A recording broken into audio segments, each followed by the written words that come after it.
రాష్ట్రంలో తుక్కుగూడ ఈ బహిరంగ సభ నుంచి ప్రకటించడం జరుగుతూ ఉంది.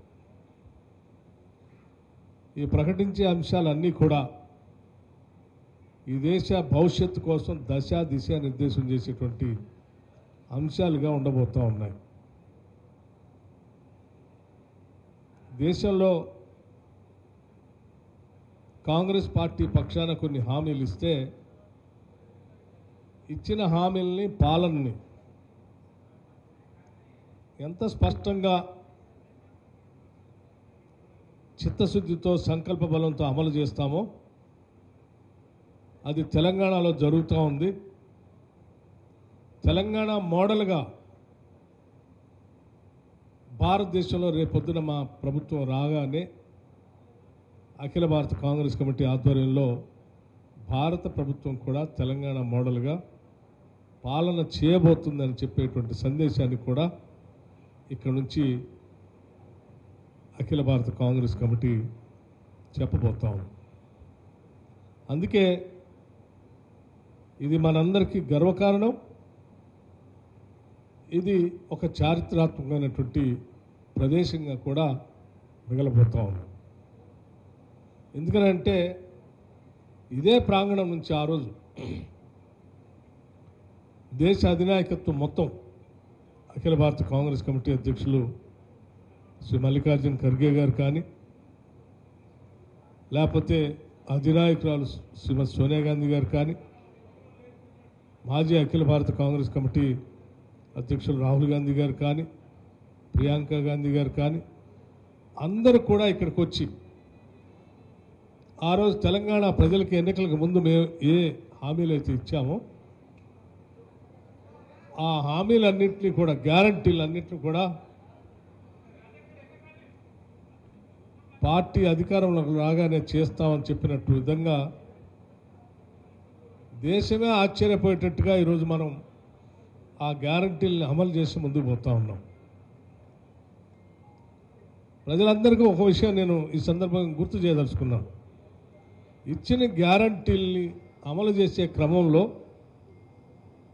ఒక్కరోజు ఆలస్యమైనట్టుగానే మేము భావించి శాసనసభలో శాసనసభ్యులుగా మేము ప్రమాణ స్వీకారం చేసిన గంట లోపులోనే అదే శాసనసభ ప్రాంగణంలో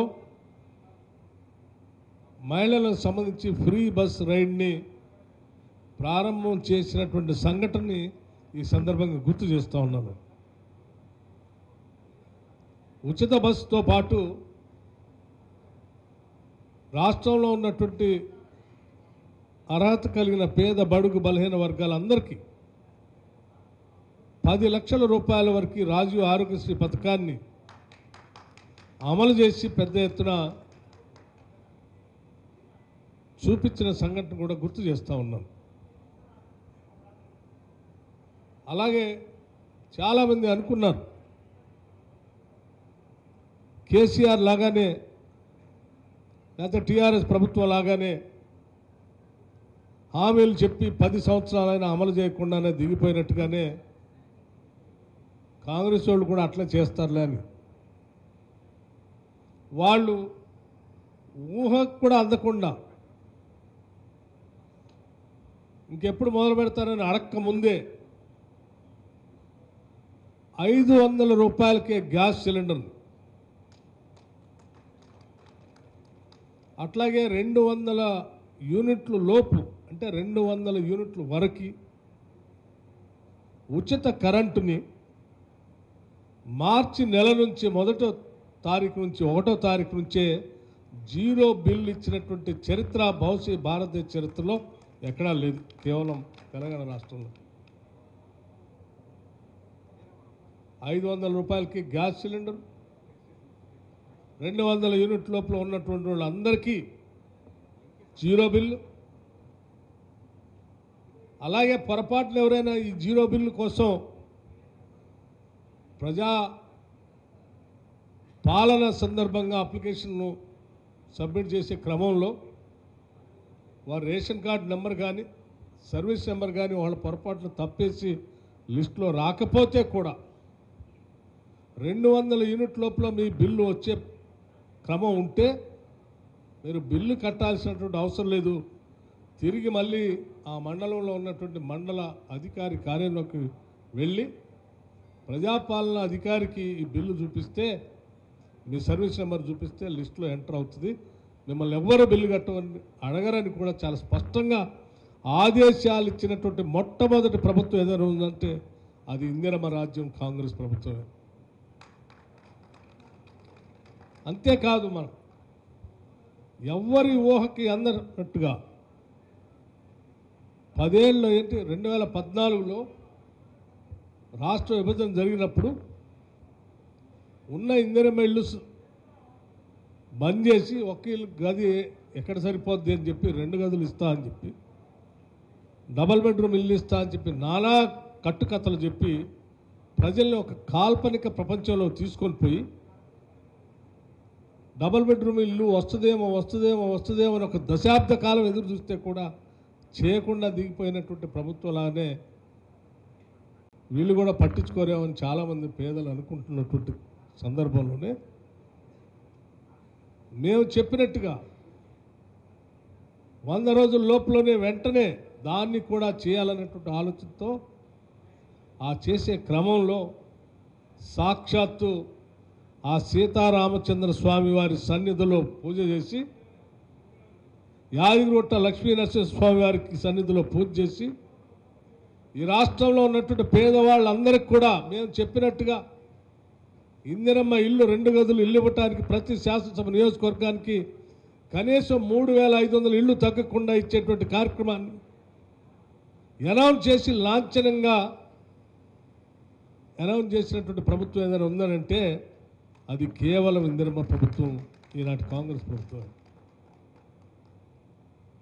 కావలసిన నిధులు కూడా కేటాయించి, ఏదో ఒట్టిగా పథకాలు ప్రారంభించడం కాదు, చేసినటువంటి వాటికి కావలసిన నిధులు కూడా కేటాయించి, ఇవాళ మేము 0 బిల్లు ఇస్తున్నాం అంటే దానికి కావాల్సిన నిధుల్ని ఎప్పటికప్పుడు ఆ విద్యుత్ శాఖకు ఇస్తూ ఉన్నాం. నిధులు ఉచితంగా మహిళలు ప్రయాణం చేస్తూ ఉన్నారంటే ఆ ప్రయాణం చేసిన మహిళల 0 బిల్లు టికెట్లకు సంబంధించి బిల్లును ప్రతి నెల ఆర్టీసీకి డబ్బులు కడతా ఉన్నాం.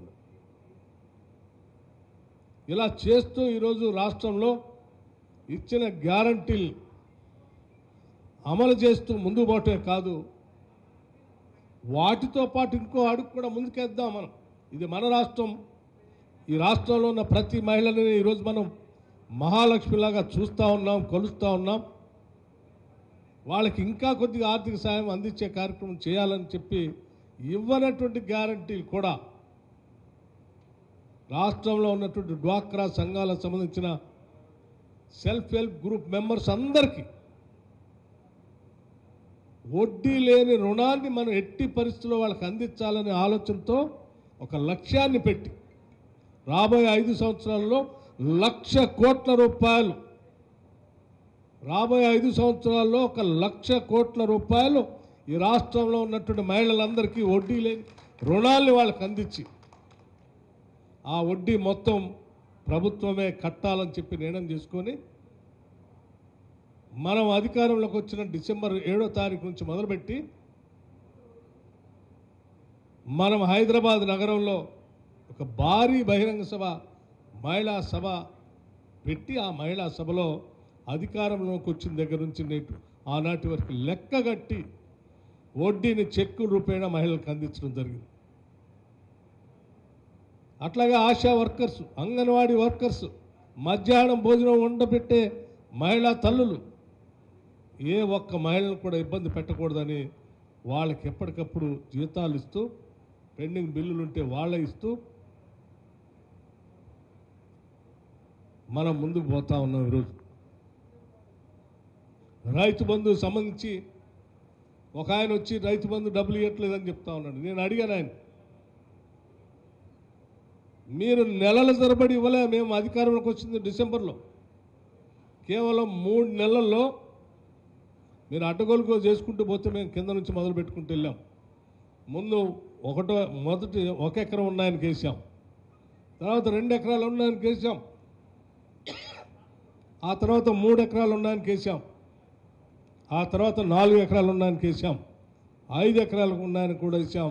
వేస్తూ 64,75,000 మందికి ఇప్పుడు రైతు బంధు ఇచ్చాం. ఇక మిగిలి ఉన్నది కేవలం 5 లక్షల మంది మాత్రమే. కేవలం 3 నెలల్లోనే. 6 నెలలు మీలాగా 6 నెలలు 8 నెలలు తీసుకోలేము.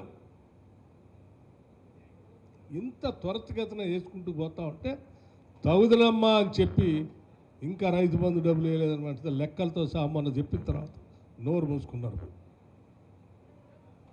రైతుకు సంబంధించినటువంటి బీమా నెలల తరబడి మీరు కట్టేవాళ్ళు కాదు, మేము రైతు బీమా కూడా కట్టేసాం. సంపూర్ణంగా 1,500 కోట్లు కట్టాలంటే 1,500 కోట్లు కట్టాం.